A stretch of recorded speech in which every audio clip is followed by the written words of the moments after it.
We've got the top 10 fantasy baseball ads for this week coming up next on Beat the Odds. Don't go anywhere.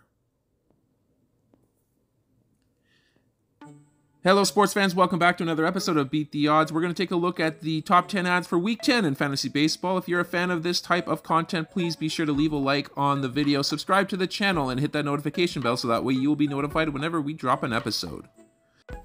Let's dive right into the list here, starting at number 10, Mike Soroka, 47% owned here. Had a game on his comeback trail here last week, 6 innings pitched, 3 strikeouts, 6 ERA, 1.17 whip. He is back.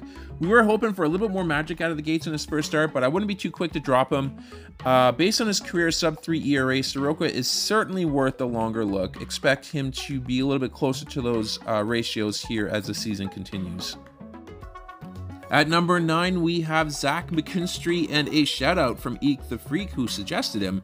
3 runs scored here last week, 2 stolen bases, 217 average. He's a super utility player who has had some buzz with the Dodgers previously, and he's now holding an important assignment in the leadoff spot there for Detroit. Now, of course, the value for him is going to continue to grow if he continues to stay in the top of that lineup. And of course, he's already got all those position eligibilities here. And looks like he's primed to be a very good contributor here for runs scored and stolen bases.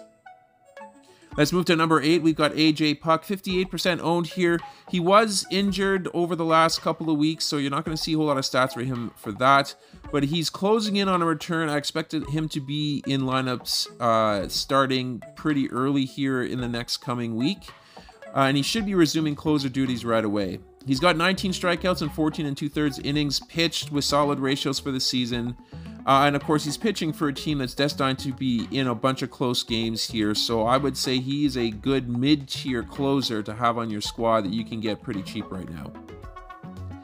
Let's move to number 7. We got Taj Bradley, 61% owned. Last week, he pitched 5.2 innings, and he had 8 strikeouts, 0 ERA, 0.71 whip. Could possibly be the last time we feature Bradley in this series. He, of course, is the brighter side to the injury situation in Tampa Bay. We're going to be getting a healthy dose of Taj probably for quite some time until they decide they want to start capping his innings. Let's go to number 6. We have Josh Naylor, 52% owned, batting 4th in the Cleveland lineup.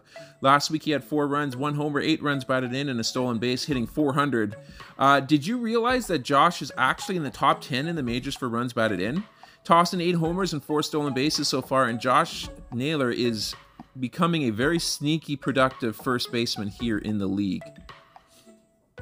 Let's go over to number 5. We have BRYAN, 51% owned, batting 2nd in the Miami lineup there. 3 runs, 1 homer, 6 runs batted in last week at the 286 average. He solidified a spot, and he's usually batting ahead of Jorge Soler. So that's going to give De La Cruz a shot at getting some respectable run numbers, along with some good power and a sprinkle of stolen bases in there as well. He's looking capable of delivering on a 300 average with 20 homers and 10 stolen bases this season. And if he does that, that's certainly going to work in any format for fantasy. Let's go to number 4, Francisco Alvarez, batting 9th in New York here, 53% owned. Last week he had a run on a homer, 3 runs batted in, .063 average.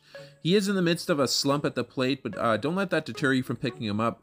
Alvarez is for real, and he's pretty much a lock for 20 home runs this season if he can continue to get 75% of the at-bats at catcher. Going on to number 3, we have ELLY De La Cruz, 45% owned. His ownership tag is rising pretty rapidly. Still in AAA, but in May, he's hit 347 with a 460 on-base percentage and a 743 slug. With 10 homers, 28 runs batted in, and 9 stolen bases. The question around Reds camp is really when, not if, they're going to be calling ELLY De La Cruz up here. And I feel it's going to be very, very soon. The Cincinnati Brass starts to recognize that there is going to be some juggling around the diamond to be able to make that move happen. But that's going to be a small price to pay to get De La Cruz's bat in that lineup. Let's go to number 2, Royce Lewis, 57% owned, batting 3rd in Minnesota. Last week he had 3 runs, 2 homers, 6 runs batted in, .238 average. The Twins have moved Lewis to the top third of the order, which is exactly what fantasy managers want to see.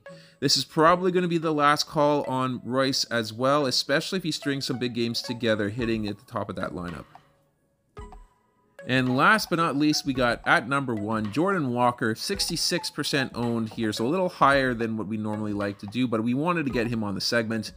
250 average here in the 2 games that he's played. Didn't register a counting stat here, batting 8th in St. Louis. He's now back with the big club, and he's got a retooled approach around making some solid contact. They initially wanted to send him down to see if he can get some balls hit in the air, but I think he's reverted back to what had made him successful in the minors. We're hoping to see if this sticks here this time around, but it's very difficult to pass up on someone who can contribute across the board like Jordan Walker can. And that's going to do it here for this episode. I hope you guys enjoyed it here. If you did, please leave a like on the video. Subscribe to the channel if you haven't done so already. We are going to sign off for now, but we are going to catch you guys on our next episode.